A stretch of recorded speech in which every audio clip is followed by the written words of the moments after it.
Welcome to the Find Your Leadership Confidence podcast with Vicki Nedling. You are about to discover impactful lessons that help you grow as an individual, grow your confidence, and find the positive and good within you, so you powerfully and authentically become the best version of yourself. Be sure you visit our website at www.findyourleadershipconfidence.com. While you're there, subscribe to us via your favorite network. Now tune in, get ready, and enjoy the journey of emerging as a leader of exception in the 21st century. Welcome, everyone, to the Find Your Leadership Confidence podcast. I'm your host, Vicki Nedling, coming to you from Roswell, Georgia. This is where we allow you to grow as a confident leader in your business and in life to get to the next level.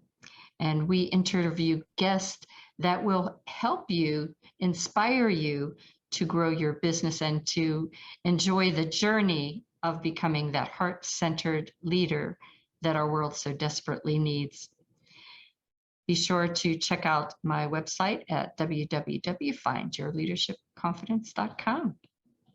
Today, my guest is none other than Denise Thomas. Let me just tell you a little bit about Denise.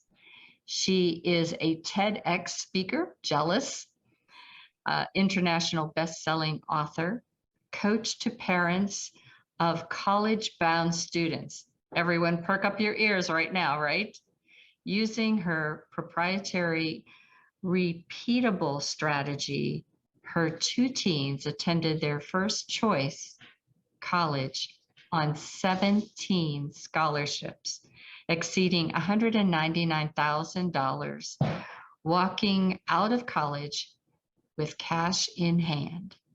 They got paid to go to college. Denise says, send your kids to college on other people's cash. So I'm sure everyone is now excited and interested and texting all your friends who have college-bound kids to come and listen to this podcast.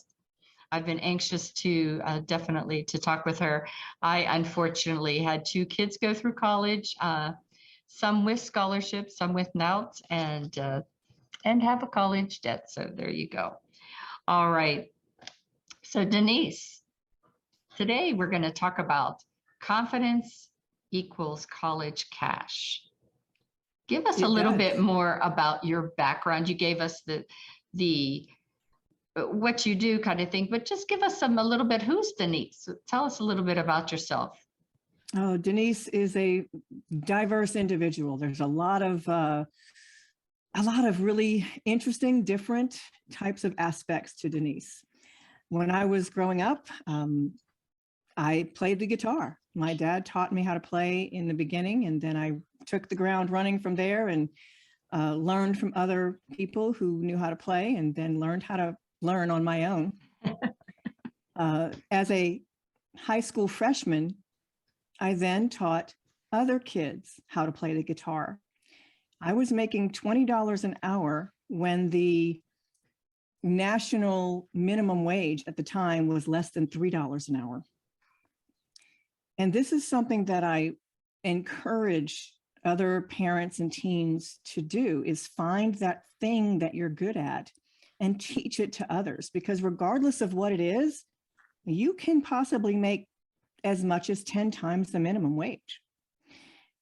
So that will help you to fill your college kitty, but it also helps to develop that confidence. A lot of things can help you develop confidence.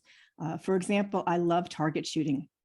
My husband introduced me to firearms when we first met, and I really took to it pretty quickly. I didn't know until later that my dad had been in the Army, and he had a lot of medals and accolades for his target shooting. So that was kind of neat. Evidently, if you look at the rest of my family, okay, so this must be a hereditary trait that we just kind of have this eye for being able to hit the target. So it's pretty fun. I also play the guitar and I sing, and just, what you see on the surface of my company, Get Ahead of the Class, there's so much that's deep in there, and there's so much life experience that helps you as a parent and as a business owner to be able to realize, it's not all just business. Getting to know who the person is helps you to help your clients even more. That's awesome. So cool. The target shooting, guitar, you're kind of an all-rounded person. And it's great to find those discoveries about our parents that we didn't know from past. So your teens made good grades to win big bucks, you say. How, the whole thing of scholarships is somewhat like a puzzle that people are always trying to find the right pieces to fit. Talk to us a little bit about how you recommend people take along that journey of figuring out what are the right pieces to fit for their college scholarship, I guess, adventure. And it is an adventure. It is definitely a journey. It's not a one and done. When I'm teaching families about scholarships, what I say is this: it's easy to find scholarships. There are 1.8 million scholarship opportunities every year, totaling $23 billion. There's a lot of money. So you can find scholarships. You can find what to apply to for your children. The key is finding the right scholarships that is a fit for your child. And when I say child, I'm not just talking about a high school senior. One of the things that parents are not aware of is that scholarships actually begin in kindergarten. So the earlier the family starts understanding what this is all about, the more money your children can win, because they can be winning scholarships all throughout school, all throughout their schooling ages. But it also doesn't stop at senior year. There are scholarships all the way through professional school. Finding the key to what your child can write about, though, is very important.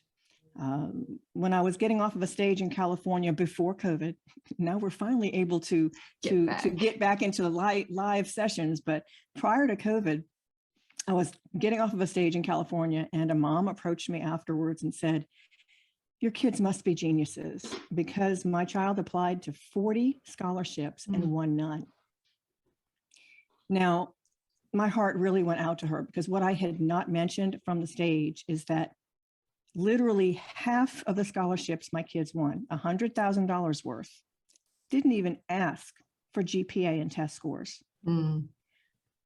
Sure, there is a academic component to some, but that's not the majority.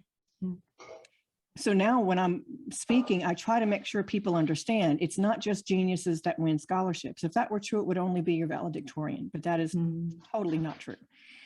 And there are a lot of beliefs or myths surrounding the high school to college process that is keeping our kids in debt. And that's just one of many.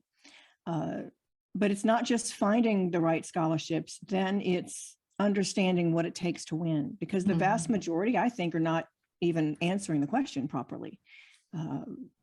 For example, and you will see this, if your kid is ever applying to scholarships, you will see this as one of the topics. Tell me about someone who has had an influence on your life. Okay, that could be grandma. It could be anybody. It could be Jesus, whatever. The essay is not about grandma. The essay is about you. They're asking how this person influenced you. How did it change your perspective or lead you toward your career choice or whatever it might be? It doesn't really matter. It really doesn't matter. But they're asking about your teenager. What makes them tick? Who are they on the inside? In the end, they're asking about your character and your values.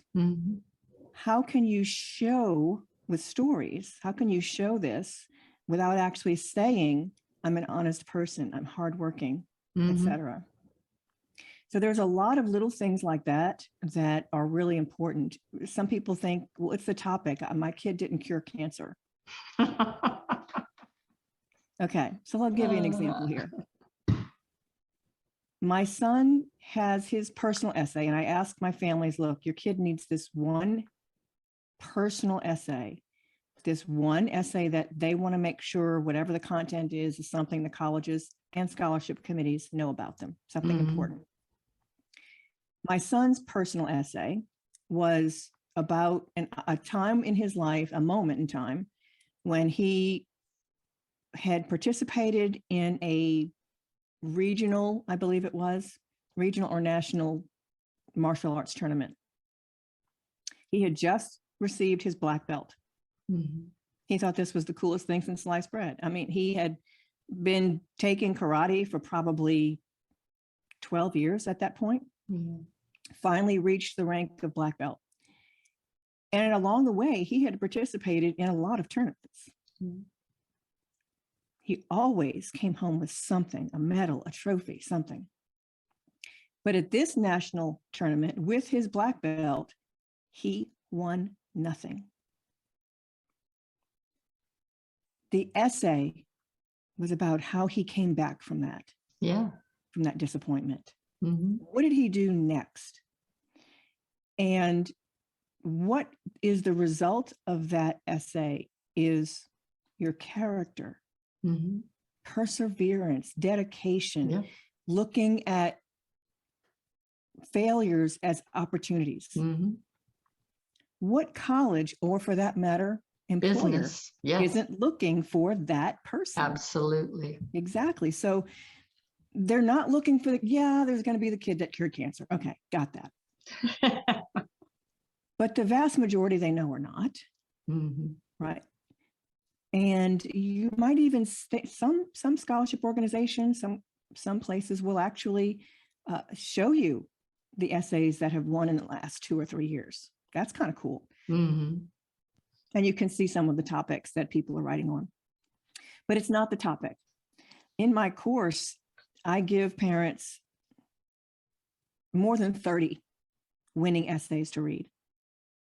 But they are instructed, do not read these essays.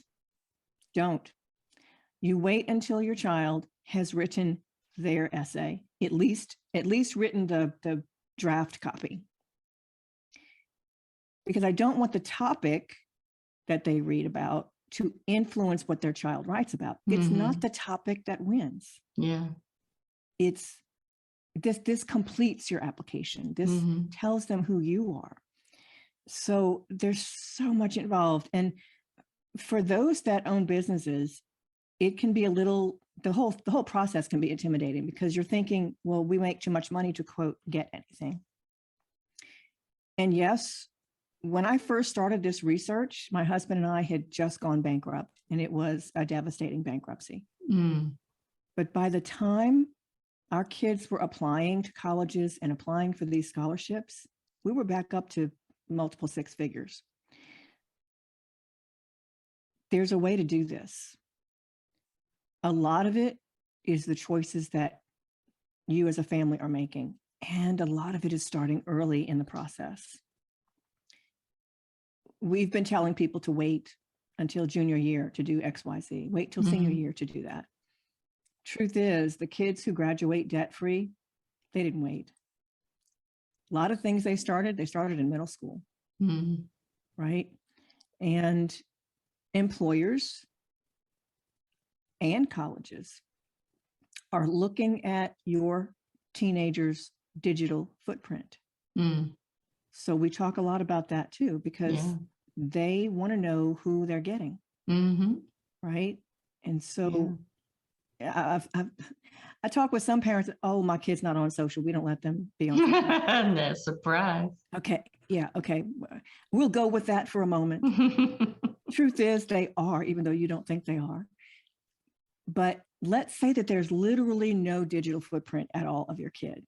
And I can name one family that I know for sure probably isn't, because I think the dad works for cybersecurity for the government. So he probably does not have a digital footprint.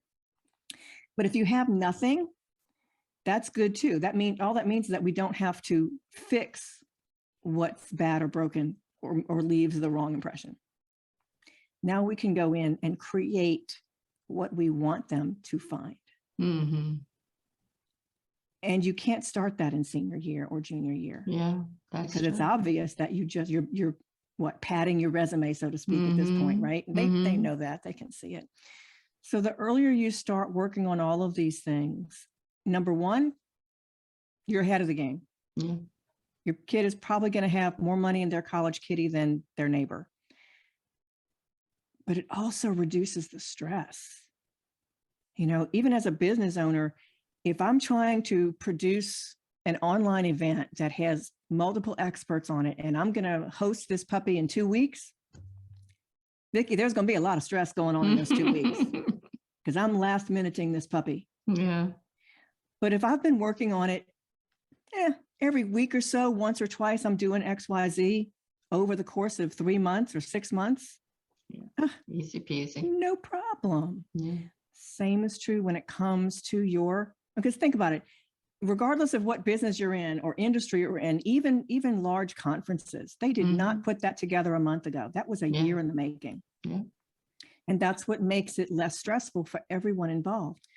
Same is true when it comes to the high school to college process. The earlier families begin, not only does this make it less stressful, but both parent and student are more confident in what they're doing.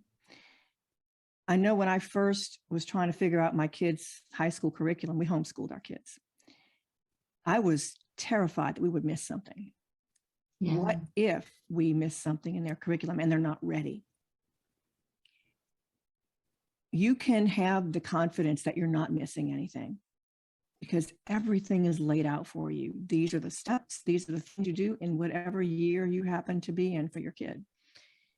It makes it so much less stressful and more confident. And even for, when we talk about confidence, it's not just confidence in your business or having the confidence to coach or to provide a service to your audience. Confidence as a parent, that trickles down to your child. I think we don't realize how much of our feelings are trickling down to our kids. They don't even have to. It's almost by osmosis, because you don't have to say XYZ. I think they pretty much get it. You're showing them these things, right? Yeah. And, for example, if you know ahead of time that community service is kind of going to be important, if you're demonstrating service to others, whether it's in a large organization or just to your neighbors, they see that. And you're teaching them that you can serve others. And in serving others, they're gaining that confidence in their own abilities. It's not all just about get money, get money, get money. Yeah. Right? When you're serving others, that will come. The community service is also a great thing to have on those applications. And exactly. I think a lot of times people don't think about that. It's like, well, they think about it at the last minute. Or if the high school, because some high schools have a graduation requirement, some states or districts. Graduation requirement might say you have to have 25 service hours, quote, to graduate. Okay, cool. We've got our 25 service hours. But guess what? When your high school counselor submits the teenager's transcript, they also submit what's called a counselor's report. In that counselor's report, they ask the question, how many community service hours are required for graduation? The next question, how many service hours does this student have? Now, if you're barely scraping minimum or just above, you're not getting kudo points for that. No. Okay. Very true. However, when community service is aligned with who your child is and the things that really light them up and that they really are passionate about, it's easy to get community service hours in because it's something they love to do. Very, very true. I know that one of the things I do is for the last since 2011, I've been working with the youth, teaching them communication and speaking skills. But what it's really been impactful is whenever they go into, because I work from 8 to 17-year-olds, when they are ready to go into that college application process, to be able to use all the skills that they learned to speak clearly, concisely, and they put that in their writing. And that's what we Yes. teach them to and the speech at the end of the sessions, the 12 weeks, is inspire me. And I do that speech because I want them to understand how to write something that will show their character, their values, and to understand, to be able to really say it in a way that shows their passion for that. And Exactly. I get always responses back from these students that use those same techniques for their college application, for their scholarship request. And it's been impactful. And that's what you want. You want them to see that what you're doing is for a purpose. You know, it's not just for kicks or whatever. And let's take this one step further. Communication skills is part of the soft skills list that employers are looking for. We all know that. So how do you show that? Most college students are going to be a little busy to do a heck of a lot of extracurricular stuff of any kind. No, it kind of depends on your curriculum and your college major, but let's just say for a moment that they don't have a heck of a lot of time. So how can we get opportunities during high school to actually speak in public and be able to write that down in the communication skills area? Because they're looking for both written communication. Well, that's writing reports. Okay, we can showcase that usually within the college experience. But what about public speaking? What about communicating verbally? If, for example, you have a church, okay, well, can you ask, can my son or daughter, who is now a teenager, can they give the reading at church, or can they make the announcements at whatever the event is? Truth is, if you think about it, vast majority of things, of roles, speaking roles that occur in your church other than pastor, for the most part, almost any teenager can handle. Sure can. Right? On that college resume, under communication skills, that reads, spoke to groups of 200 or more. That's impressive. Yeah. Right? So finding those opportunities to help your child gain the confidence, because let's face it, they're going to have an interview probably. They need to be able to speak clearly, concisely, and with confidence when they are doing these interviews. And the interviews might be for employment, could be for college, could be for scholarships. Yeah, that's the table topics that we work with them on, you know, the 1 to 2 minute, your elevator pitch, but it has to have a good opening. It has to have points that make sense. And it has to have that call to action at the end, just as we, as entrepreneurs, you know, our pitches are the same. Excellent. That's right.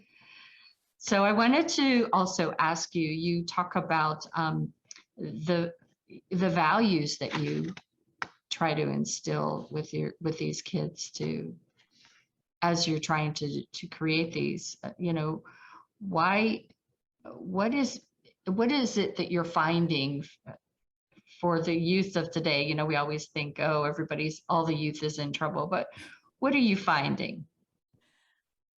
I think that if you think about values, there is that trickle down effect that comes from the family, comes from interacting with your own parents, interacting with grandparents, those values, watching what other people are doing.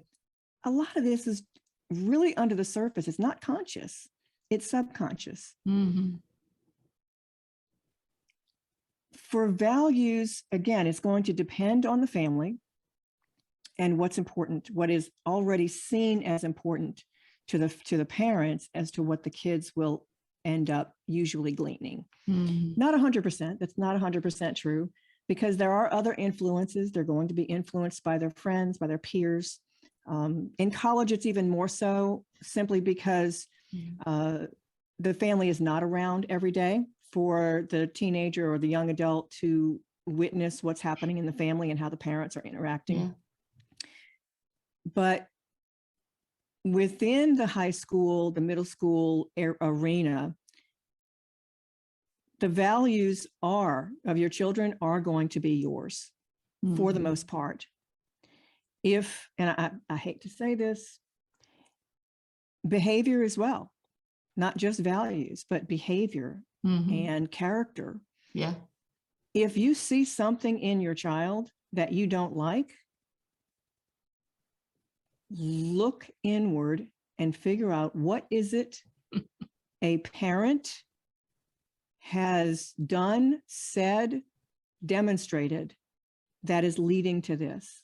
Because 99.9%, it starts with you, like it or not.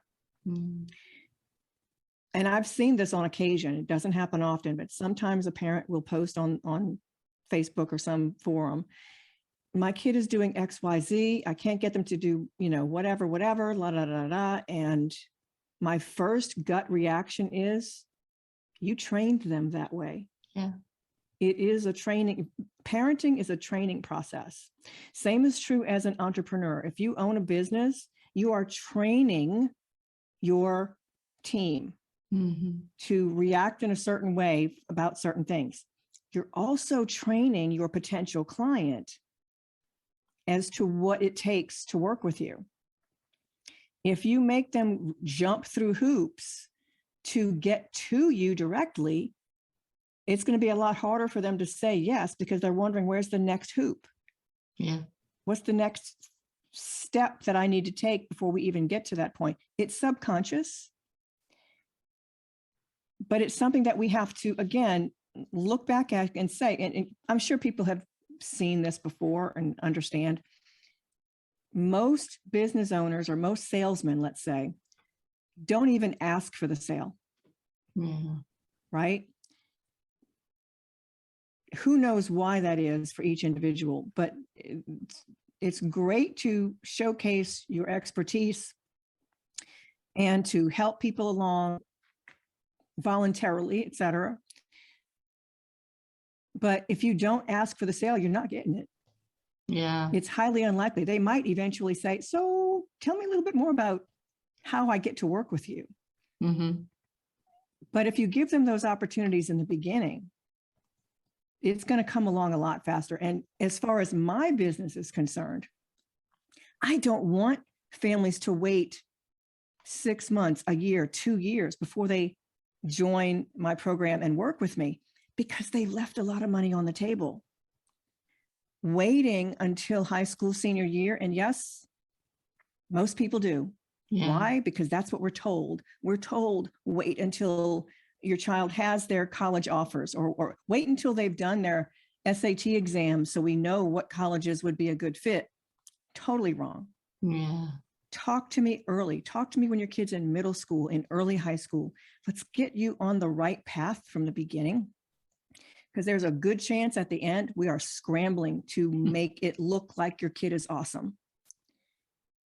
Your kid is awesome. I promise you there is something about your child that is freaking fantastic. But we need to find that and hone it. And it takes time to make them look that spectacular on a college application or a scholarship application. So true. So true. You just really, you have to understand that everybody is always watching you. Your kids are always watching you. And it's just like we adults, there are those moments in our life and we say, oh God, I've become my mom. Oops. I've become everybody. I mean, I don't think I've ever met a person that hasn't said that, but it's like, oh, well, I remember the exact moment. I was driving my car, my hands on the steering wheel, and I suddenly realized, oh my God, my mother held the steering wheel. I have become my mother. Yes.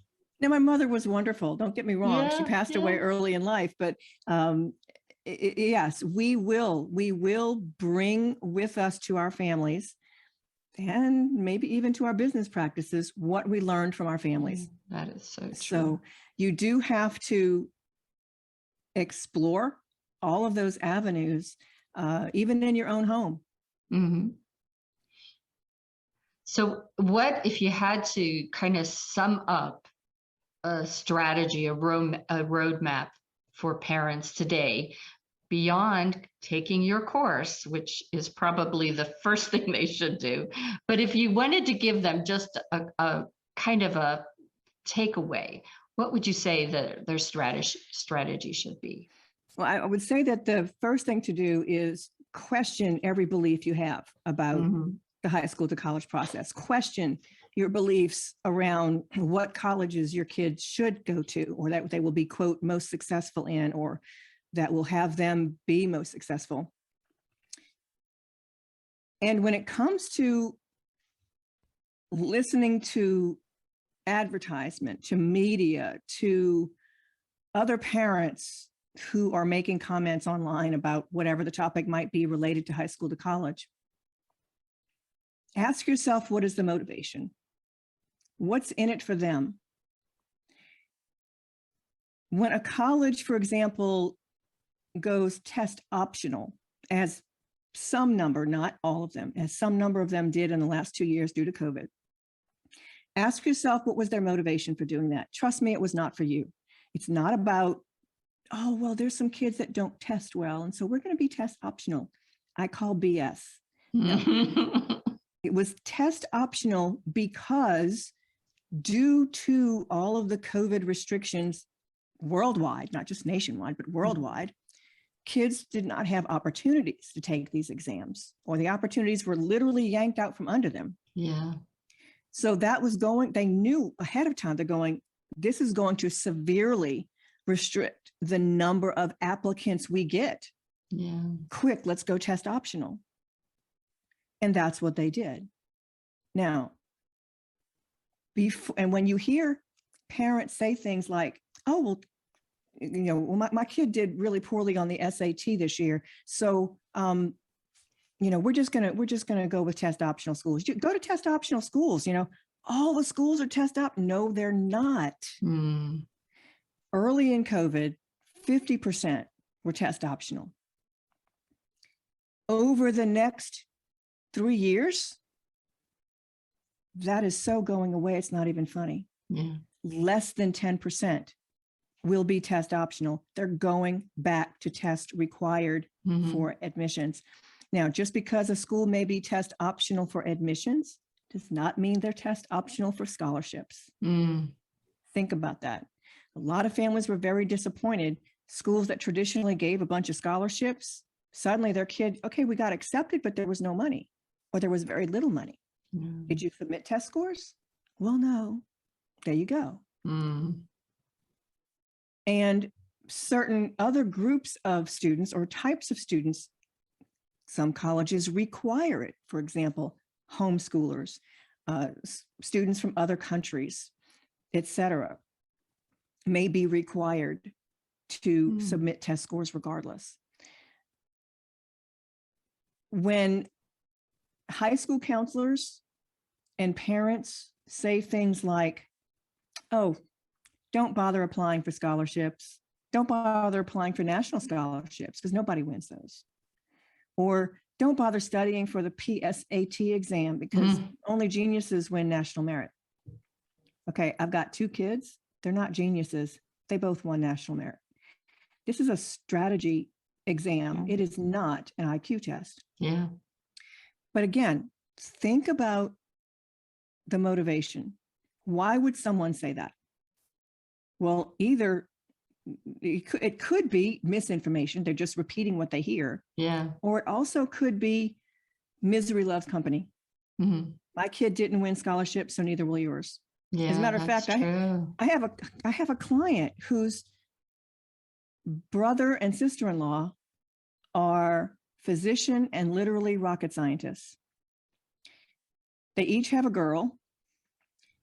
The sister-in-law's child, also brilliant like the parents.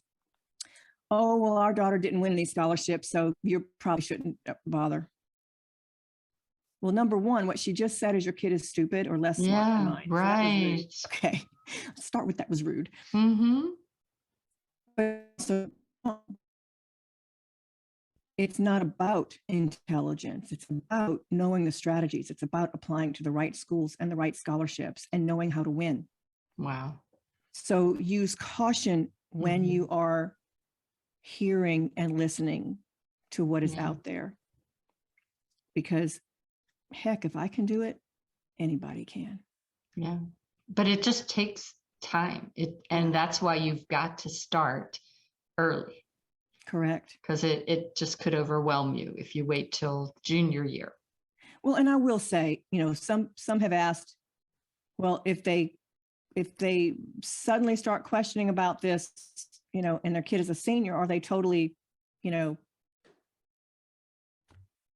out of the picture? Yeah, taken there's out no of the hope, game. right? Yeah. No, there's definitely still hope, because Mhm. the vast majority of private scholarships are for high school seniors. Mhm. But don't wait until your kid's about to graduate to ask about it, because they've already left 6, 8, 9 months of scholarships behind. Yeah. There's still money out there. I have clients that are college students. I have a college program because the money doesn't stop in high school. Yeah, that is true. That is right? true. And my college program includes not just how to find more money, but the resume. For the Again, job. no one is teaching how to get the resume past the applicant tracking system. Mm. I also teach the federal resume, a totally different ball game there as well. Mhm. So there's always an opportunity, but the second you ask the question, that is when you should start. Yeah, that's true. Well, this has been wonderful. I appreciate all of the answers and tips you have shared. I always end with a 5-word or phrase, rapid fire. So this is your table topic. To answer just in a minute what first comes to your mind for these words. So my first word is guitar, favorite song. Eagles, Take It to the Limit. Woo! Yes, awesome. Second, you said you like target shooting. What was the most unusual place that you've ever done target shooting? My husband's parents' farm And where was that? What state? in Louisiana. Louisiana. Awesome. So that brings me to favorite place in Louisiana. Ooh, gotta be New Orleans. Yes, yes, yes, yes. So then it takes me to favorite food.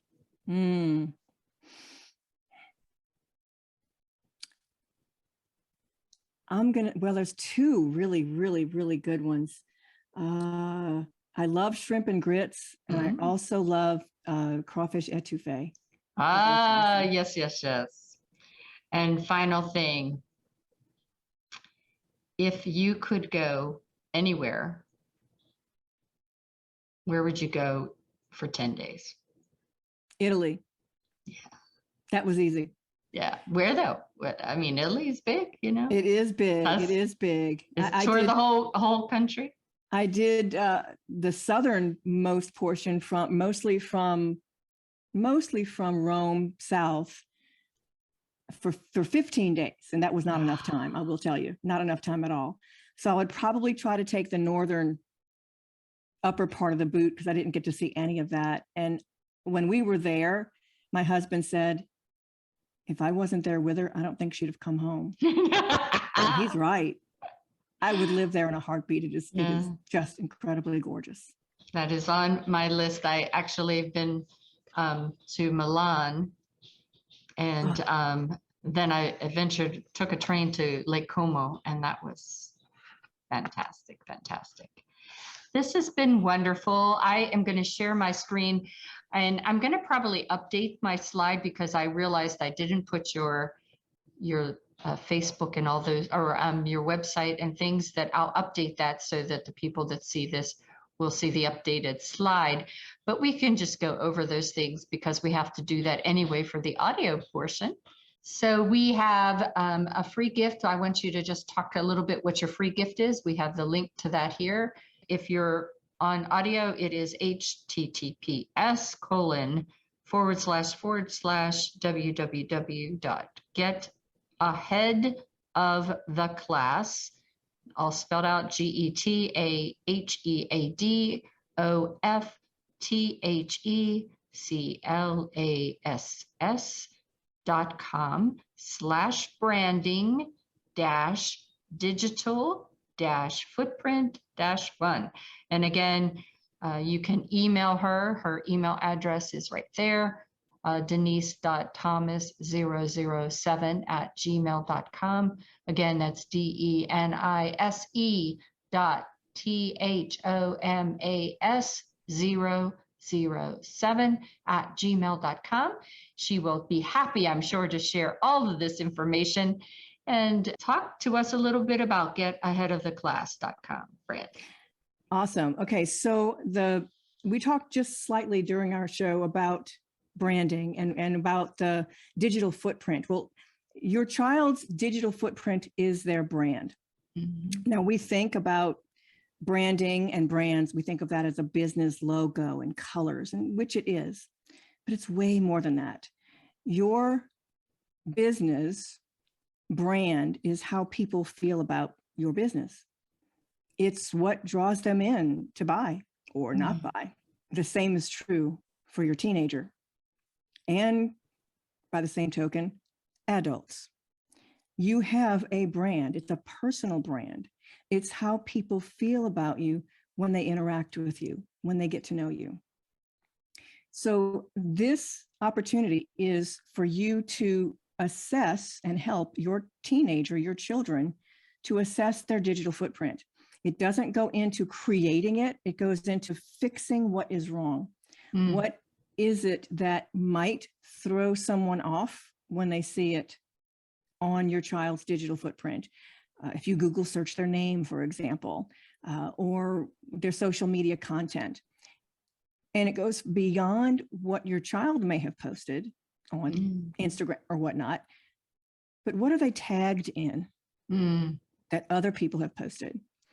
Because we forget that, for example, if your 15 or 16-year-old is tagged in a photo where their friends were at a party drinking alcohol, even if your kid was not there, they are now associated with that behavior. But I go one step further and we talk about, it's actually the first thing we talk about, is your child's values and character traits. You have to question each post, each interaction online. Is this aligned with my values? Right? And if it's not, you might want to take it down. Now, I do have a caveat that we discuss in it as well. If something, even if it's politically incorrect, if there is something that is integral to who you are, that you believe in to your core, do not change it. Do not take it off of wherever. Now, why do I say that? Well, for an example, I have a strong faith. I also firmly believe in the Second Amendment. I love to shoot. It's fun. I don't want to work for an employer or attend a college that does not respect those values. So don't take down what is integral to who you are. That's why we start with your values and your character. Very good. Very good. I always used to tell my girls, if it's okay for it to be plastered on the bus that goes up and down Roswell Road in Atlanta, then it's okay to be on social media. That's right. And it's would your grandmother approve, right? Yeah, that's exactly right. Well, one other thing I always do, I just do a plug for my book.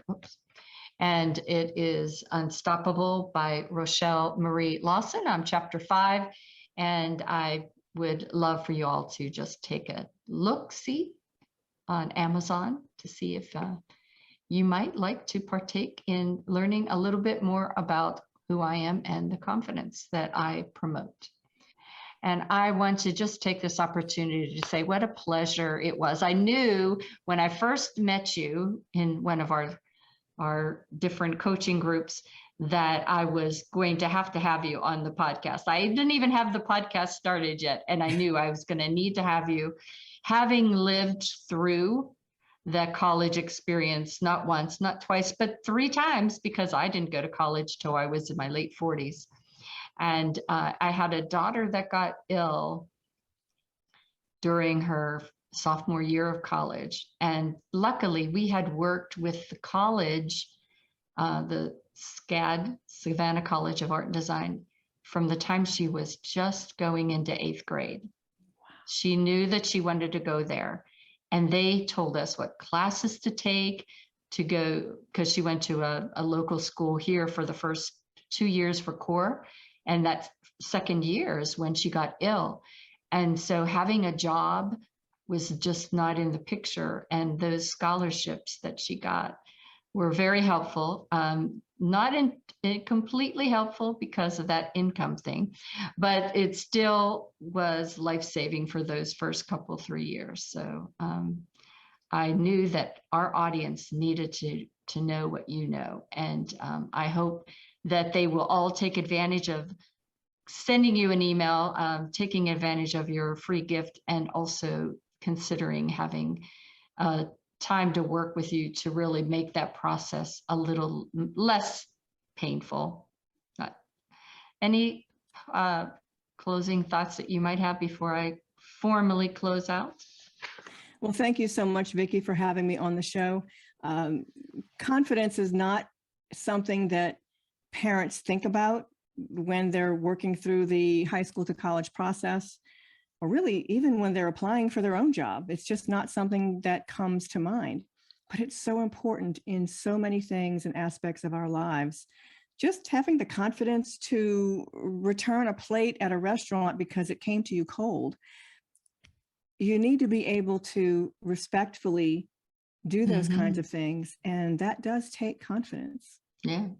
So and I think a lot of times too, we think, well, our kids, a star athlete or, super smart, and therefore they must be confident. And that's not the case. Having worked with thousands of kids, they have certain things that keep them from getting where they want to go. And that will be that way for the rest of their lives. And what you're doing and what I'm doing is trying to have that be taken away and to believe in themselves. So I always end thanking you for being a guest. It has been wonderful. I hope that everybody will take advantage of taking some screenshots of our page that has her gift, as well as Denise's email address. And please do consider talking with her, because it is going to be very helpful for you. We end the show just really saying that it's really, life is a journey, and it is up to you to enjoy the ride. And I hope you do. Thank you so much, and we'll be talking again. Thank you for tuning into the Find Your Leadership Confidence podcast with Vicki Nedling, where we share impactful lessons that help you grow as an individual, grow your confidence, and find the positive and good within you so you powerfully and authentically become the best version of yourself. Remember to visit our website at www.findyourleadershipconfidence.com and enjoy even more great episodes like this one. Again, while you're here, subscribe to us via your favorite network. We look forward to seeing you next time on the Find Your Leadership Confidence podcast.